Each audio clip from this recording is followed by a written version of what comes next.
and then you're kind of there for them. And even like perfect strangers, like you're there in the greatest moment of their need and you kind of just show up. Yeah, I think that's right. What do you remember about being in Haiti? What part of it? Well, I just remember watching it on TV and it was like utter chaos. It seemed like that even Yeah, um, like the whole country was basically collapsing into rubble. You had the president's house, which became unlivable because it was hurricane, the earthquake was so severe. yeah, it was brutal. Haiti was brutal.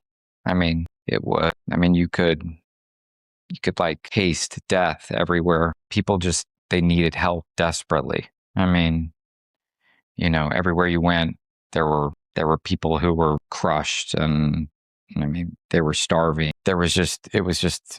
Yeah, it was like the worst imaginable scenario. But That's the worst place you've seen in all the places you've been. that's the worst place I've ever seen. I can't imagine. It's hard to imagine something much worse. I mean, I wasn't on the ground in Gaza, which I know was horrific as well, but Haiti was concentrated in like one day in one event. The entire country was like obliterated. So, I mean, it was like instantaneous. There was this one instance in Haiti where it was like 5 days after, and I would help get the doctors arranged. It was like 10 doctors. I'd help get them set up where they were going every day. They would go and operate in like churches and things. I'd get them set up in the morning. And then like I was like kind of like a Swiss Army tool. So I would then go like get food and I would find places to get it distributed. So there was a guy from Utah who I knew through friends who like had just taken a helicopter down there. And he was like, he just had a helicopter, but he had no food. So I found him. I had all this food and I was like, hey, I hear you can help me like distribute some food like outside of the city. And he was like, yeah, for sure. I'm like, okay, well, fly your helicopter over to the landing strip and we'll load it with food and I'll go with you and distribute it. He's like, perfect. Flies it over the landing strip. We overload this helicopter with food to an unsafe level. And like, I'd heard he was a pretty good pilot, so I wasn't too worried, but it was overloaded. So I had found out from the Red Cross where we needed to take food, a place where no one had been able to have food yet. So we take it out up into the mountains, into this like dry creek bed. We saw a couple of people. It's exactly where the Red Cross had told us it needed to go. We were planning to unload like a quarter of it there and then a quarter of it at another place and a quarter of it at another place and the final amount somewhere else. There were like maybe 10 people near this dry creek bed and they were like kind of camping out. We land in this dry creek bed. Before we could even open the doors, there were probably 500 people converged on the helicopter. And I was like, Jeremy, this is a problem. We're in trouble. But there was already a guy with his hand on the door and we could not take off. So we opened the door up. The guy has a machete and I start unloading the food. I get to a quarter of the food. I tell Jeremy, I'm like, do not open your door and get ready to take off when I say take off. I start unloading as much food as we can. I'm handing it to different people. They're taking it and it is just a mob scene. More people are coming in. Before I can even unload like a quarter of the food, it's now probably doubled in size, the crowd.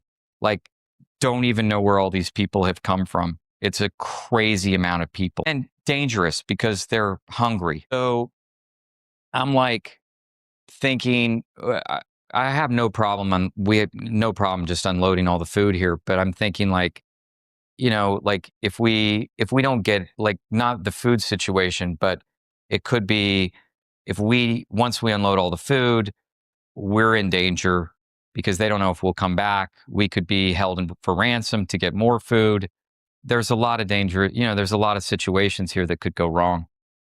So we start getting to the end of the food and I'm like, okay, I've got to think about keeping enough of this food so that they think we're taking it somewhere else and that we'll come back.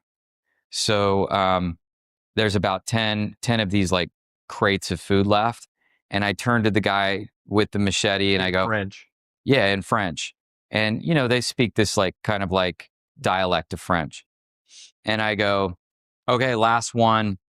I hand the thing of food to this guy who I'd been handing it to, and they do a line back to other people. And the guy with the machete, just cool as a cucumber, just so cool, goes, one more. And I look at him right in his eyes, and he is just like, he's clearly not messing around. I go, okay, grab one more, hand it to the other guy.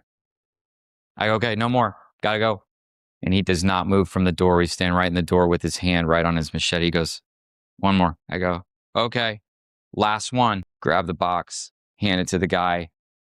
Guy passes it back. I go, okay, gotta go. Try to close the door. He goes, oh, one more. I'm like, okay. I go, Jeremy, get ready. We're leaving right now. I grab the box. I shove it to the guy with the machete and I drop it right to his arm. He like goes like this and I just push him like this. I take the helicopter door. I slam it shut. I go, take off. And before it even closes, that guy ducks down. Jeremy takes off and we just shoot out of there as fast as we can. And like, it is just a sea of people. And, that was Haiti. And no one to blame. Like, you can't blame them. They're starving. They're in a desperate situation. Yeah. I mean, I would have been the same way. You just want to feed your kids and you do anything to feed your kids. But, we realized like, that's not something you can do. Like it was very dangerous what we did. Yeah, I remember too. You were like giving people everything. It was like anyone you could find, you were handing them money. I mean, I think you took a bag full of money down there to try to, and it was like when the food ran out, it was like money was like everything you had. And it was, in some ways, it's kind of a helpless feeling probably because like you're literally putting your life on the line. You're doing everything you can. You all are paying for all of this. And it's like, it's nowhere near enough of what's needed. I lived on power bars for 10 days.